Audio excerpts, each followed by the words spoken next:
My brother told our entire family that I was exaggerating my illness for attention. He said this at Sunday dinner in February, in front of my mother and my aunt and my 2 cousins and my grandmother, who was 84 years old, and who had driven 40 minutes to be there. He said, "I think Paige has decided that being sick is her personality now." He said it in the tone he uses when he believes he is saying something brave that no one else will say. He said, "She has a good job and she has a good apartment and she has good friends, and I think she needs to examine why she needs to also have a chronic illness." I was sitting at the table. My diagnosis was 11 months old. I had been sitting in that chair with that diagnosis for 11 months, and my brother had waited until there were 7 people present to deliver his assessment. I am an occupational therapist. I want to say something about the 17 conditions and about what the process of ruling out 17 things had required of me over 11 months, and about why the difficulty of that process had been invisible to my brother from the outside. Each of the 17 had required something specific: blood draws, imaging, specialist appointments that had required pre-authorization, that had required phone calls, that had required time I had been spending on hold during my lunch breaks. The path to a correct autoimmune diagnosis is not linear. It does not proceed logically from symptom to test to result to name. It proceeds through a long process of elimination during which you are sick and undiagnosed, and continuing to function, and managing the uncertainty of not knowing what is wrong while being certain that something is. I had managed this while seeing patients who were in their own difficult processes. The specific combination of managing my own situation while maintaining the full quality of presence my patients needed had been one of the harder things I had done. My brother had seen the output of this management, a person who was at family dinners and doing her job and maintaining her apartment. He had not seen the machine running behind the output. The machine had been running at significant cost. The output had looked like ordinary function. He had assessed the output and had concluded the machine was not working as hard as it claimed. He had been wrong. He had not known he was wrong. The Tuesday call had been where I had told him. I also want to say something about what the cognitive fog specifically had been, and about why it had been one of the more difficult features of the 11 months to manage in the context of my work. Occupational therapy requires a specific quality of sustained close attention.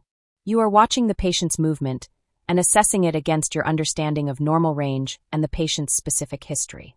You are listening to what they are saying and hearing the discrepancy between the assessment they are giving of their own performance and the performance you are observing. You are holding a treatment plan and adjusting it in real time based on what the session is producing. This work requires the full availability of the specific cognitive functions that the fog was affecting. I had managed this by developing compensatory strategies, detailed notes, checklist structures, additional preparation before sessions. The strategies had worked. They had also taken additional time and energy. My brother had seen the outcome of the strategies. He had not seen the additional cost of maintaining the outcome through the strategies. This gap between what he had seen and what had been required to produce what he had seen had been the specific thing I had needed to close on the Tuesday call. I had closed it. He had heard it. The apology had followed. The output had looked like ordinary function. The machine behind it had been working harder than it should have needed to work. This is the specific invisible work of chronic illness management, and it is invisible by design. You work to make the output normal because the alternative is to have the difficulty be the most visible thing about you. I had made the output normal. He had seen the output and had used it as evidence against the machine. The Tuesday call had shown him the machine. He had seen it. He had apologized. My patients see a clinician who is fully present on the days I come in. They do not see what I spent getting to fully present. This is the invisible work, and it is invisible because it has to be, or it becomes the visible thing at the expense of everything else. I had kept it invisible for 11 months. My brother had assessed the invisible work output and had found it unconvincing as evidence of difficulty. The output had been too good. The good output had worked against me. This is the specific cruelty of doing the invisible work well. It looks like nothing is wrong. Something had been wrong. I had made it look like nothing.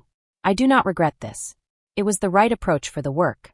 It had simply not communicated the cost to people outside the work. The Tuesday call had been the cost communicated. With patients who are learning to rebuild the ordinary functions of daily life after injury or illness, and the specific training of occupational therapy is the training of meeting people exactly where they are. Not where they should be, not where they were, not where they might eventually get to, but exactly where they are on a specific Tuesday morning when they are sitting in front of you trying to button a shirt. My diagnosis is an autoimmune condition. I have it. It is documented by 3 physicians. It affects specific systems in specific measurable ways. The process of arriving at the diagnosis had taken 11 months before the February dinner because autoimmune conditions are frequently difficult to diagnose, and because the path to diagnosis had required ruling out 17 other things first, and because I had been doing this while working full-time and maintaining the apartment and the good friends my brother had mentioned as evidence that I was performing. I did not say anything at the dinner. I want to describe the specific texture of the February dinner table in the minutes after my brother had said what he had said and about what had been in the room. The room had not erupted. This is the specific thing about a statement like his at a family dinner. It does not produce an immediate correction from the group because the group does not have the information that would be required to correct it, and because family dinners have a social physics that resists direct confrontation, and because my brother had delivered it in the tone of someone saying something brave that he believes needs saying. The brave tone is a specific social technology.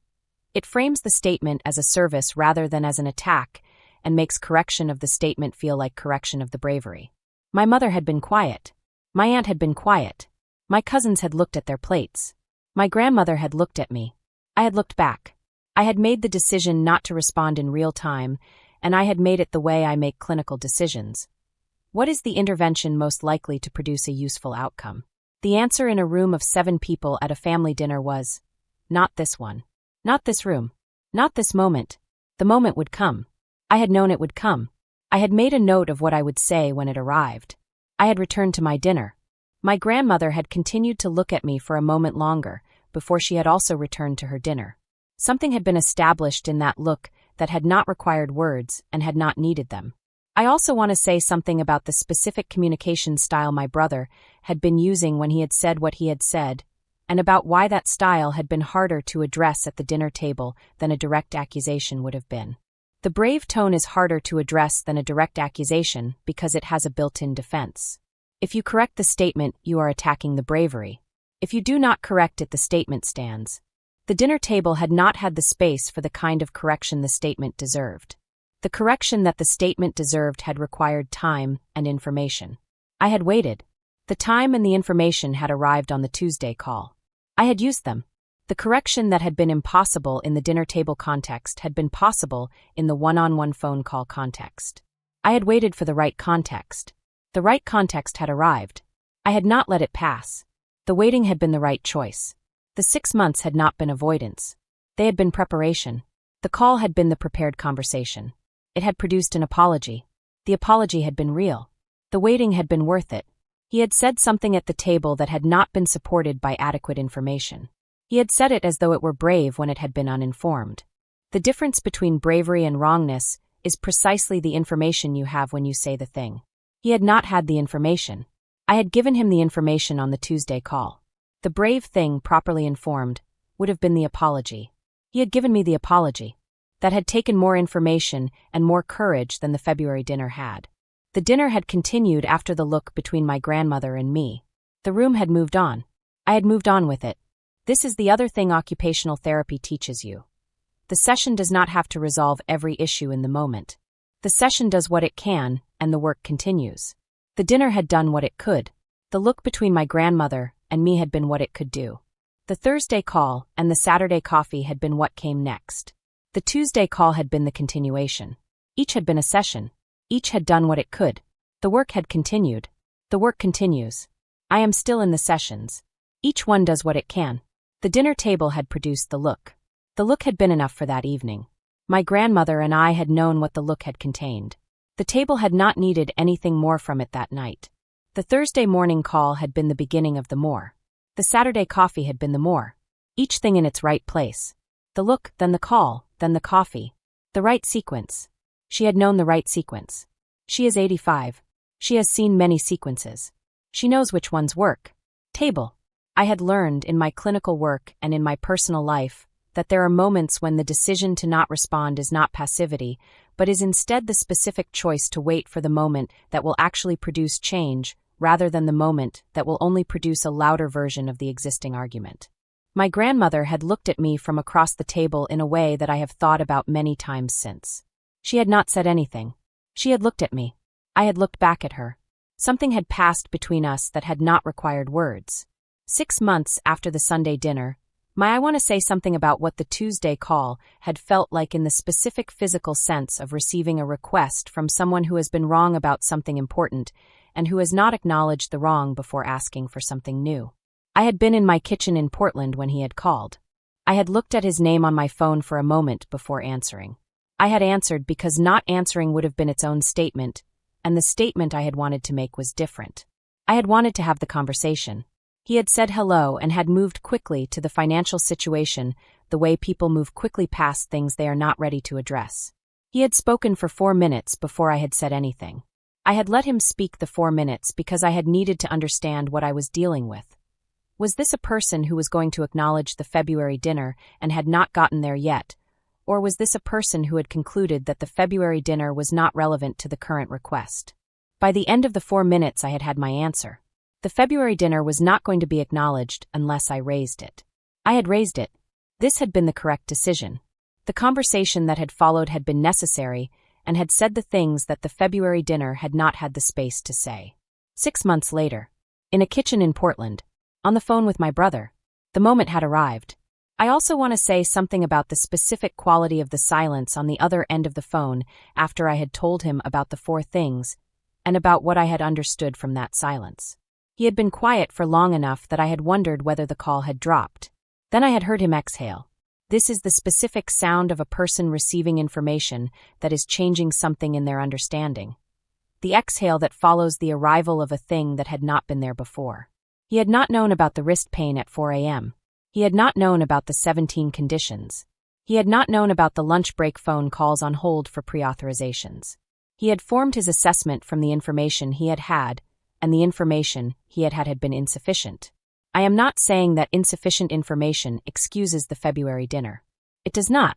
A person who does not have sufficient information to assess a situation has the option of asking before pronouncing. He had not asked. He had pronounced. The exhale had told me that he had understood this. The apology had confirmed it. I had received the apology and I had also named what I had needed named. That asking before pronouncing is available to anyone in any situation, and that I had expected it from him and had not received it. He had heard this. We had talked about it again later. Both times he had heard it. The hearing is the beginning. He exhaled. The exhale had been the arrival of something that had changed his understanding. An apology had followed. The apology had been real because the change in understanding had been real. He had not known. I had told him. He had understood. He had apologized. This is the sequence that produces the apologies worth receiving. The understanding comes first. The apology follows the understanding. An apology that precedes understanding is a social gesture. An apology that follows understanding is a different thing. His had followed the understanding. I had received it as such. He had asked before saying it. He had not. This is the difference between the Tuesday call and the February dinner. The Tuesday call had asked. He had asked in the sense of being willing to hear the account of what the 11 months had been. He had received the account. The account had changed his understanding. The changed understanding had produced the apology. If he had asked in February, I would have given him the account in February, and the dinner would have been different. He had not asked in February. He had assessed instead. The assessment had been wrong because he had not had the information that asking would have given him. Ask before you assess. This is the lesson of the February dinner. It is available to anyone. It costs nothing except the willingness to hear the answer. Brother called me on a Tuesday morning and asked if I could help him with a financial situation he was having. He did not preface the call with any acknowledgement of the February dinner. He did not mention my diagnosis. He said he was in a difficult spot and needed some help, and that he had always been there for me, and that family takes care of family. Before I go on, if this story connects with something real in your life, please take a moment to like and subscribe, but only if you genuinely feel it. Drop a comment and tell me where you are watching from and what time it is there. I read every single one. My name is Paige. I am 32. I want to say something about Portland specifically, and about what having this city had meant during the period of the diagnosis, and about the specific ways the city had functioned as an environment that had made the hard months more navigable. Portland is a city that has a specific relationship with slowness. The culture here does not require you to perform productivity in your off hours in the way that some cities do. On the bad days when I had needed to move slowly, I had been able to move slowly in Portland without it being notable. I had been able to go to the coffee shop near my apartment and sit for 2 hours without interaction. I had been able to walk along the river on the days when I had needed outdoor air and low intensity.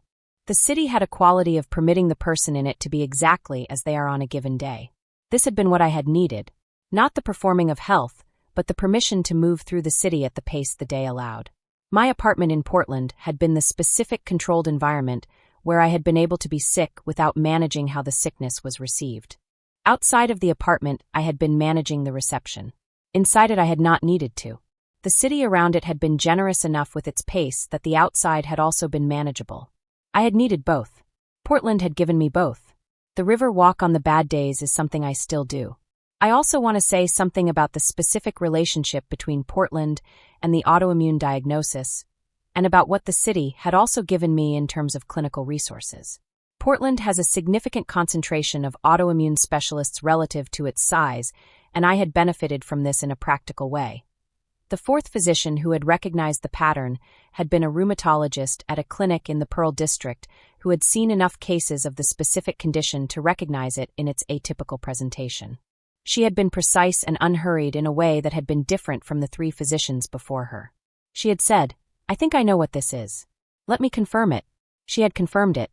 She had then said, "The path to get here was longer than it should have been, and that is not unusual for this condition. I am sorry for the length of the path." This had been a clinical acknowledgement that I had not expected, and that had meant more than she had probably known. The city had put the right physician in my path at the moment when the path had needed the right physician. I am still her patient. The condition is managed. The management is ongoing. Portland continues to give me the river walk on the bad days and the clinic in the Pearl District on the scheduled days. I have what I need. The Pearl District rheumatologist had said, "The path to get here was longer than it should have been. I am sorry for the length of the path." She had said this without being responsible for the length. She had said it because it was true and because someone had needed to say it and because she had been the person available to say it. I have thought about this several times. I try to do the same with my patients. Name the thing that is true even when you are not responsible for the truth of it. The naming is its own form of care. The river walk on the bad days is one of the things I could not have if I were not in Portland. It is the specific thing the city gives that nowhere else gives in the same way. The path along the water on a morning when the symptoms have required a slower pace. The specific quality of Portland air and Portland light on those mornings. The city does not know it is caring for me on those walks. It does not need to know. The care is in the having made the path, and the having put the water beside it, and the having kept the pace of the city gentle enough that a person who needs to move slowly can move slowly and be unremarkable. I am unremarkable on the river walk. This is exactly what I need it to be. Portland has been my city for 6 years. 6 years of the river walk and the Pearl District Clinic and the coffee shop near the apartment and the specific quality of the light on the bad days and the good ones. I am still here. The management is ongoing, and I am managing it here. This is where the work is and where the life is. The city and the condition have been in relationship for 6 years. The city has been good for the condition. The condition has made me more present to the city. I notice the river more than I would have before. I am grateful for this. Years old. And this is the story of what I said to my brother on that Tuesday morning, and what happened in the year after it, and what I understand now about the relationship between what someone believes about you and what they feel entitled to ask of you. Now let me explain what the 11 months between my first symptoms and the February dinner had contained, because my brother's assessment had not arrived without context. The 11 months had been the specific experience of a body that is doing something your physicians cannot yet name. I had been having symptoms for 11 months. Fatigue that is not the fatigue of a busy life, but the fatigue of a system that is fighting something, joint pain that had migrated from location to location in a way that had confused 3 doctors before the 4th one had recognized the pattern, and a specific cognitive fog that is one of the more disorienting features of autoimmune conditions because it affects the thing you use to assess whether you are affected. I had been working through all of this. I had been doing my job, which requires a specific quality of sustained attention and patience with people who are frustrated and frightened. I had been doing it. I had also been managing a body that had been, for 11 months, at war with itself. My brother had not been present, for I want to say something about what my occupational therapy practice specifically had given me during the 11 months before the diagnosis, and about why working with patients in recovery had been both demanding and sustaining at the same time. Occupational therapy operates on the conviction that the capacity to do the ordinary things of life is worth working toward. We work with patients on the ordinary things: dressing, cooking, using a keyboard, managing the daily logistics of a specific life. The ordinary things are not small. They are what a life is made of. Working with patients who are rebuilding their ordinary things had given me a specific perspective on my own situation. I had been managing a body that was not cooperating while maintaining my own ordinary things, and the managing had been the same project my patients were engaged in, just at a lower visibility level because I had been the clinician rather than the patient. I had been applying the frameworks of my own work to my own body. I had been meeting myself where I was. On the bad days, I had assessed what was available and had made adjustments. I had found this orienting. The framework did not make the symptoms better. It made the symptoms legible in a way that allowed me to work within them rather than against them. My brother had seen a person going to work and living her life. He had not seen the framework running underneath the function. The framework had been the daily invisible work of being sick while working. I also want to say something about what it means to care for other people's recovery while managing your own, and about the specific quality of that parallel experience. The patients I work with are rebuilding something that was taken from them by injury or illness. They are doing this work with the support of a team and with the explicit acknowledgement from everyone around them that the rebuilding is the thing they are doing. Their work is named and visible and supported. My own rebuilding during the 11 months had been none of these things in the specific contexts where it mattered. The family dinner, the brother who had attended those dinners, the social world that had seen the maintained output and not the cost of the maintenance. There is a specific loneliness in doing the rebuilding work while also doing the work of not appearing to be doing it. My patients do not have to do this. I do. Most people with chronic conditions do. You manage the condition and you manage the management of the condition, and you do both in the context of a world that cannot see the second management.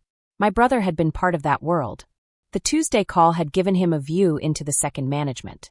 He had been genuinely affected by what he had seen. Working with people in recovery during those 11 months had been the thing that had kept me oriented to what the work of rebuilding looked like from the outside. I had known what it looked like from the inside. My patients had shown me what it looked like from the outside. The two perspectives together had been more complete than either alone. I had been a better clinician for having been a patient in everything but the official designation. The 11 months had cost me something. They had also given me something. I hold both. The two perspectives had given me something I could not have had with only one. I had known the inside experience and I had watched my patients navigate the outside experience, and the watching had shown me what my own navigation had looked like from the outside. I had needed to see it from the outside to understand what my brother had seen and why he had made the assessment he had made. He had seen the outside. He had not had the inside. The Tuesday call had given him the inside. The inside had changed what the outside meant to him. Both perspectives together had been more accurate than either alone. He is both now. The relationship is more accurate now. I am a better clinician for the 11 months. Not in spite of them. Because of them. The lived experience of being the person who needs to hear your body has changed how I say it. I say it with the weight of someone who has needed it. The weight is the part that changes how it lands. My patients receive it differently now. I know this because they tell me. They say, "You seem to understand." I do understand. The 11 months gave me the understanding. I use it every day. Any of those 11 months in the specific sense of asking how I was and listening to the actual answer. He had been present in the general sense of being my brother. He had called occasionally. He had attended family dinners. He had not asked about my symptoms in a way that suggested he had registered them as something requiring sustained attention.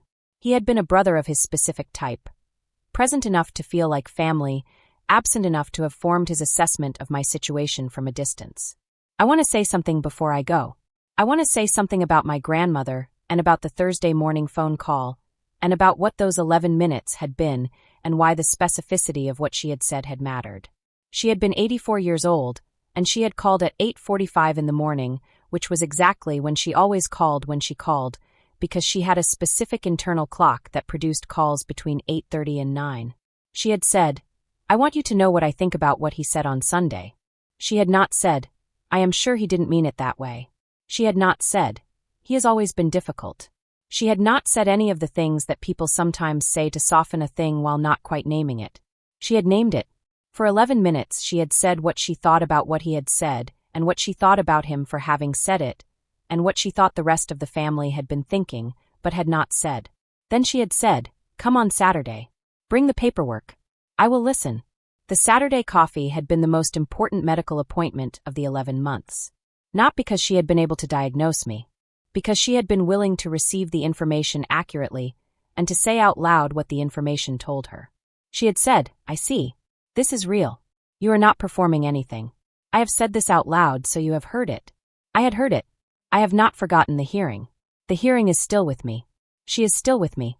She is 85 now, and she still calls between 8:30 and 9. I also want to say something about the Saturday coffee itself, and about what the specific quality of my grandmother's attention had been, and about the way she had held the paperwork. The paperwork had been the lab reports, and the referral notes, and the final diagnosis letter from the rheumatologist. I had brought it in a folder. She had taken the folder and had opened it, and had read through the documents the way a person reads something they are actually trying to understand. Not quickly and not performatively. She had asked me to explain the specific terms she had not understood. She had had the patience to receive the explanations fully. She had been 84 years old, and she had been giving her complete attention to my lab reports on a Saturday morning.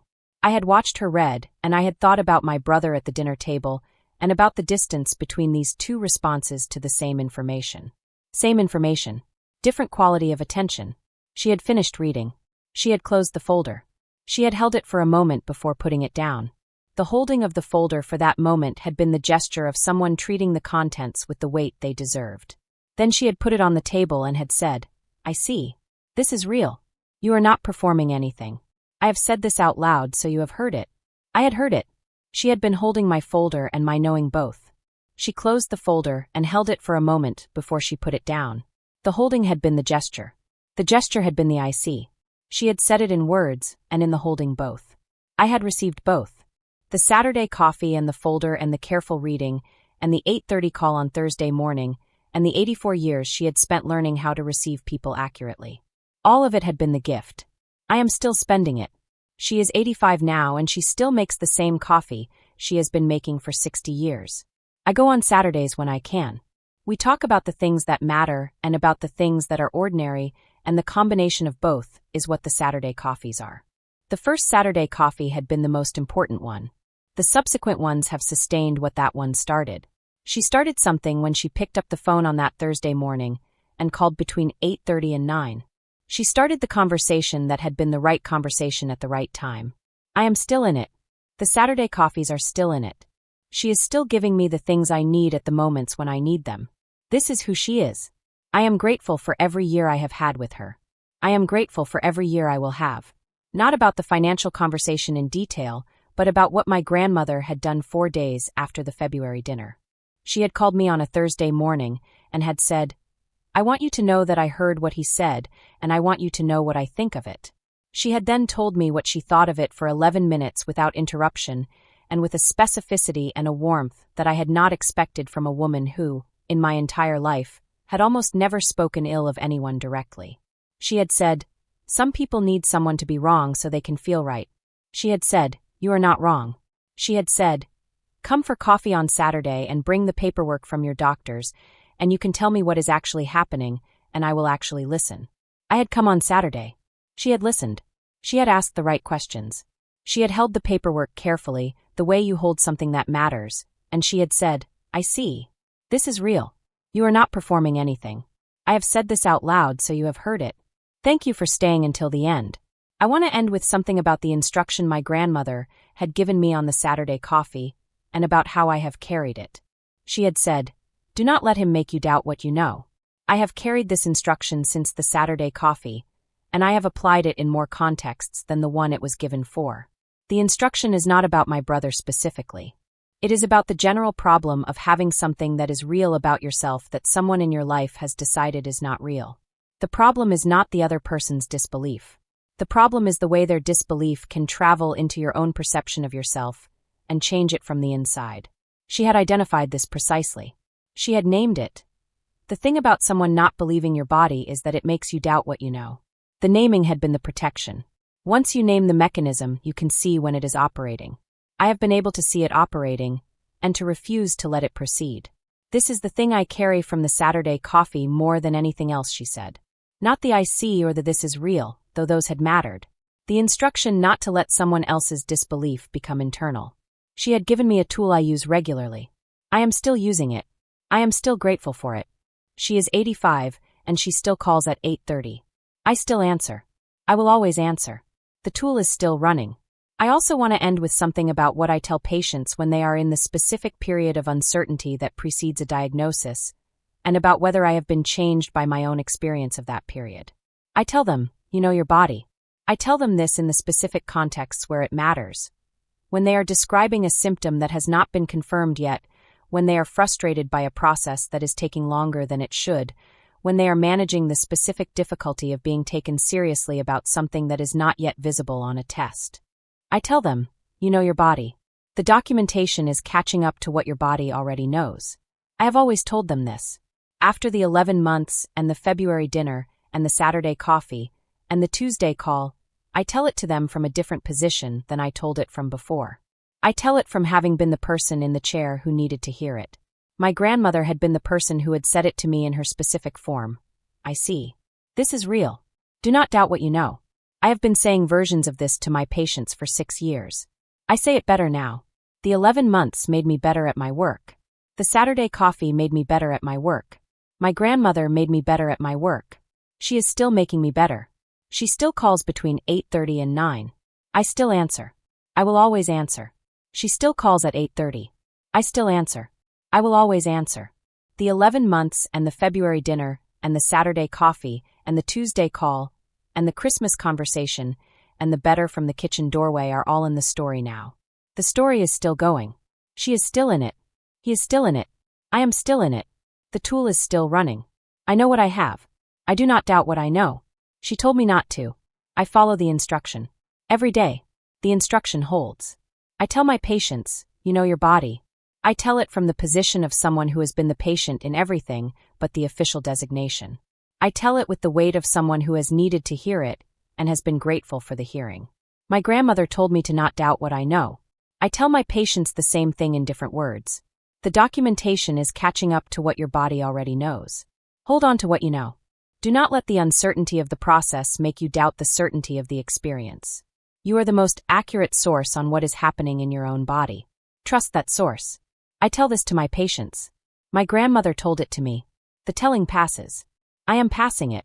They receive it. They go on. I go on. She goes on. The instruction holds. If this story made you feel something, write it in the comments. I read every single one. And if you want to hear the story of exactly what I said to my brother on the Tuesday morning phone call, and what I have decided about the relationship since, and about what happened at Christmas 6 months after the call when he tried to reset to ordinary family time as though the February dinner and the Tuesday call had not happened, it is waiting for you in the description below. Click it. Until next time, take care of yourselves. And if someone in your life has ever decided that your real thing was a performance, I want you to know, you do not need their diagnosis. You already have 3 doctors. The 84-year-old grandmother held the paperwork and said, I see. That is enough. That has always been enough.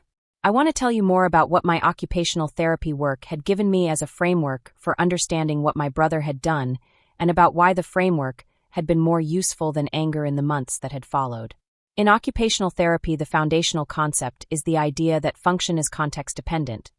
A person is not simply capable or not capable, but is capable in some contexts and not in others, and the task is to understand the specific relationship between the person and their specific environment rather than to apply a general assessment. A patient who cannot button a shirt in a clinical assessment room may be able to do it at home, where the chair is the right height, and the mirror is in the right position, and the shirt is familiar. The environment shapes the function. The assessment must account for the environment. My brother had assessed me in the environment of family dinners and phone calls, and had concluded that I was functional. I had a job, I had an apartment, I had friends. He had not had access to the environment of 4 a.m. when the joint pain had been in my wrists, and I had been lying in my apartment, trying to determine whether it was bad enough to warrant the emergency room. a calculation I had made 14 times in 11 months. He had not been present for the occupational self-assessment I had done on myself every morning before leaving for work. Which systems are working today? What accommodations will I need to make? Can I sustain 8 hours of close patient contact, or do I need to reschedule the afternoon? He had assessed me in one environment and had concluded that the other environments did not exist. I want to say something about the Tuesday morning call and about what had happened in the 6 seconds between his asking and my answering. He had said, "I need some help with a financial situation, and I know we've had some tension, but family takes care of family." The 6 seconds had been the time it had taken me to make a specific decision about what I was going to do with what I had received. I had had 6 months to think about what had happened at the February dinner. I had not been preparing a speech. I had been doing the specific processing that occupational therapists are trained to do with difficult situations. Identify what happened. I want to say something about what my brother's response had been to the 4 things I had told him on the Tuesday call, and about what the response had revealed about what the February dinner had been for him. After I had told him about the 4 a.m. wrist pain calculations, and the cognitive fog, and the 17 ruled-out conditions, and the cost of the 11 months, he had been quiet for a long time. Then he had said, "I didn't know any of that." I had said, "I know you didn't." I had said, "This is what I am telling you now so that you do." He had been quiet again. Then he had said, "I'm sorry for what I said at dinner." The apology had been real. I had received it as real. I had said, "Thank you."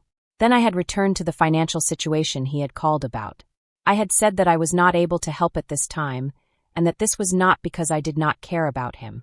It was because I was in the specific period of rebuilding something after 11 months, and I needed my resources for that rebuilding. He had said, "I understand." I believed him. I had said, "I want to talk more about what you said at dinner when neither of us is in the middle of something. Can we do that?" He had said yes.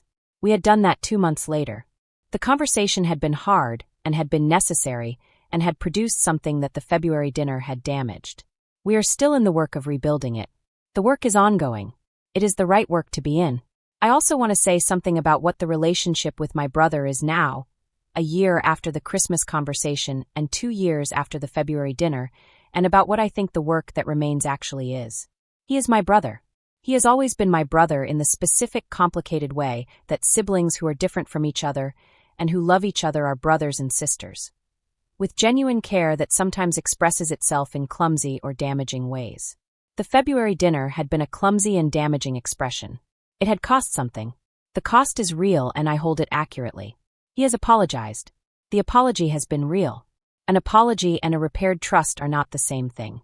The trust is being rebuilt in the specific slow way that trust is rebuilt after it has been damaged, through accumulated evidence over time that the thing that caused the damage is not still happening.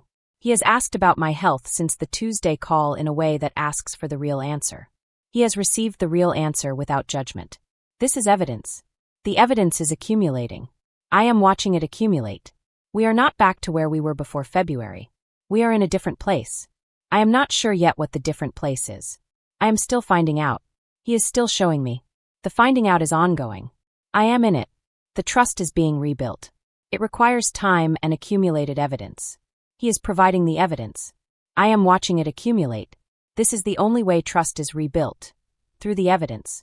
Not through apology alone. Not through expressed intention. Through the accumulated record of behavior that is different from the behavior that had caused the damage. He is building the record. I am watching. My grandmother is watching too. She said better. She is still watching. She will tell me when she sees more. I trust her watching. He is my brother. He has always been my brother. The February dinner had been one of the things he had done as my brother, and the Tuesday apology had been one of the things he had done as my brother, and the Christmas question about how I was really doing had been one of the things he had done as my brother. The full accounting of what he has done as my brother includes all 3. I do not hold only one of the 3. I hold all 3. The 3 together are the accurate picture. He is in the accurate picture. I am in it with him. We are still in the work of what the accurate picture means for what we are to each other. The work is the right work. We are in it. The record is being built. I am watching it being built. This is what I have now with my brother. The ongoing observation of a record being built. It is enough for now. It may become more. I am watching. I want to say something about what the autoimmune diagnosis had finally given me when it had arrived at the end of the 11 months, and about the specific quality of the thing a correct diagnosis provides. A diagnosis is not the end of anything. It is the beginning of the work of managing a named thing, rather than an unnamed thing. The named thing is not better than the unnamed thing in the clinical sense. The symptoms do not change because the name has been found. What changes is the framework available for managing the symptoms. When something has a name, you can find the community of people managing the same named thing. You can find the clinical literature. You can have a conversation with your physician that is organized around a specific target rather than around a process of elimination. The name had been clarifying in a way that is difficult to fully describe to people who have not spent 11 months without one. I had had a treatment plan within 30 days of the diagnosis. The treatment plan had not resolved everything. It had begun to reduce the worst of the symptoms and had given me a clearer picture of what I was managing and what I was not managing. By the time my brother had called on the Tuesday, I had been 6 months into having a name and a plan. I had been in a better position than I had been in February. I had known this. I had been grateful for it. The name had been hard won. I had carried it carefully. I still do. I also want to say something about what the treatment plan had produced in the 2 years since the diagnosis, and about what managing a named condition is compared to managing an unnamed one. The treatment had not resolved the condition. Autoimmune conditions are not resolved. They are managed. The management had reduced the severity of the specific symptoms that had been most disruptive. The joint pain had become more predictable and therefore more manageable.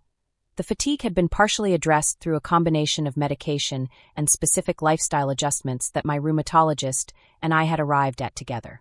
The cognitive fog had been the most persistent challenge. It had improved but had not resolved. I manage it. I have the compensatory strategies. I use them. What had changed most significantly in the 2 years since the diagnosis was not the symptom profile, but the relationship to the symptom profile. I was managing something named rather than something unnamed, and the naming had given the management a structure it had not had before. The bad days were still bad. They were less mysterious. I knew what they were. I knew what to do with them. My grandmother had said, "Do not let him make you doubt what you know." I know what I have. I know how to manage it. The knowing is the thing. I hold the knowing carefully. I know what I have. I know how to manage it. My grandmother told me not to doubt what I know. I have not doubted it since the Saturday coffee. The instruction has run continuously. On the bad days I apply it. On the days when something external tries to introduce the doubt I apply it. Do not let them make you doubt what you know. The instruction holds. She is 85 and she gave me a tool that runs without needing maintenance. The best tools run without needing maintenance. This one runs. The name had been hard won. 11 months and 17 ruled out conditions, and the 4th physician in the Pearl District. I hold the name carefully because of what it cost to arrive at it. Not with anxiety. With the specific care that you bring to something you had to work to receive. The name had cost 11 months. The treatment plan had cost 6 months of adjustment. The management is ongoing. The ongoing management is the work I do every day alongside the work I do for my patients. Both are the work. Both are real. I do not separate them anymore. The person who manages her own condition while supporting others to manage theirs is not 2 people. She is one person who does both. I am that person. I know what I have. I know what to do with it. I want to say something about what had happened at Christmas 6 months after the Tuesday call, and about how it had gone and what had been different. My brother had come to Christmas as he always did. He had brought a gift. He had sat at the table. He had not said anything about my health in the tone he had used at the February dinner. He had asked me how I was doing in the way that people ask when they want a real answer rather than a social answer. I had given him the real answer. I was managing, I had a plan, there were better days and harder days, the better days were more frequent now. He had listened in the way that people listen when they are receiving rather than waiting to respond. This had been different. Small and real and different. My grandmother had been there. She had watched the exchange from across the table with a specific expression I recognized. The expression of someone who has been paying attention for a long time and who has noted something that is worth noting. After dinner she had come to stand beside me while I had been helping with dishes, and she had said, "Better." Just the one word. Better. She had dried a glass and put it on the shelf. She had gone back to the living room. She is 85 years old, and she uses words with the precision of someone who has been using them for a very long time, and who knows that the fewer the words the more each one weighs. Better. She had been right. It had been better. I also want to say something about what Christmas had produced specifically for the relationship with my grandmother, and about the conversation we had had in the kitchen while we had been doing dishes. She had come to me and said better, and I had said, "Do you think so?" She had said, "I have been watching him for 40 years. When something changes, I know it. Something has changed." I had asked her, "What do you think changed it?" She had been quiet for a moment in the specific way she is quiet when she is giving the real answer, rather than the immediate answer. She had said, "He heard something he had not been willing to imagine before." She had said, "Sometimes people cannot imagine something until someone makes them imagine it." She had said, "You made him imagine it." I had thought about this. The Tuesday call had made him imagine the 4 a.m. wrist calculations and the 17 conditions and the lunch break hold times. He had not been able to imagine them before because he had not had the information to imagine them from. I had given him the information. He had imagined them. Something had changed. My grandmother had watched 40 years of him and had observed the change. I trust her observation. She is 85 and she has been watching people accurately for all of them. She said better. I believe her. Better. One word from a woman who has been watching 40 years of him and who has the specific credibility of someone who has been paying close attention for a long time and who does not say things she does not mean. Better. I will take it. I hold it alongside the IC and the do not doubt and the 8:30 calls. She gives me the right words at the right moments. She always has. She is still giving them. I am still receiving them. Better. She said it from the kitchen doorway while I had been washing a glass. One word. I had been washing the glass, and she had said better, and I had continued washing the glass, and we had both understood that the word had contained what it needed to contain. This is the specific efficiency of someone who has used words carefully for 85 years. One word that carries 40 years of watching, and the specific observation that something has changed, and the trust that the change will continue. Better. I still have it. I will always have it.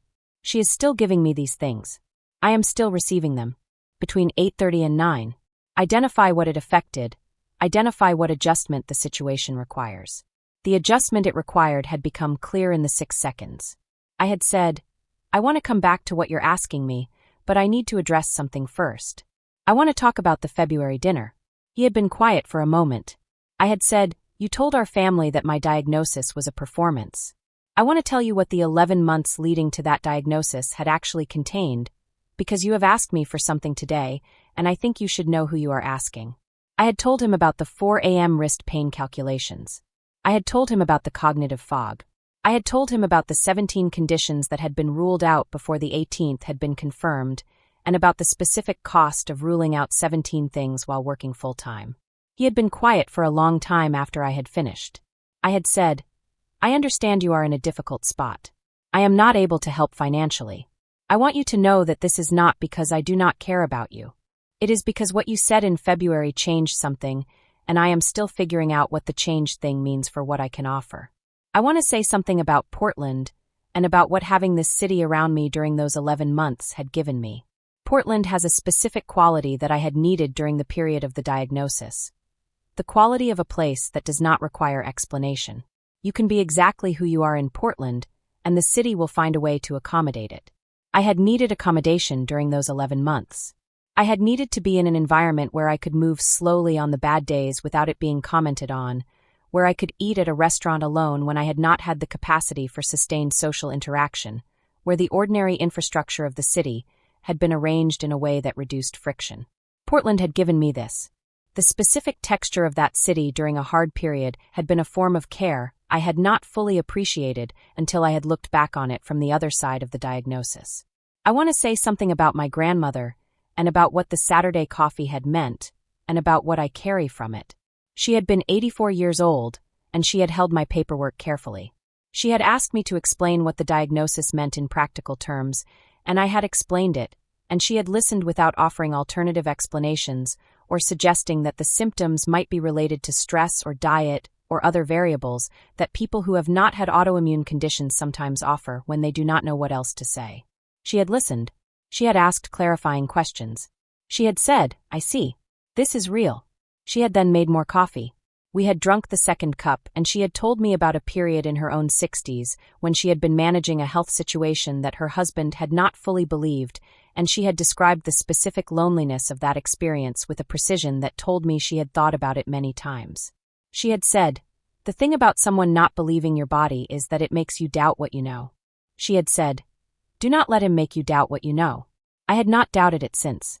She has been 84 years old, and she had given me the most useful thing anyone had given me during those 11 months. The instruction not to allow someone else's disbelief to become internal.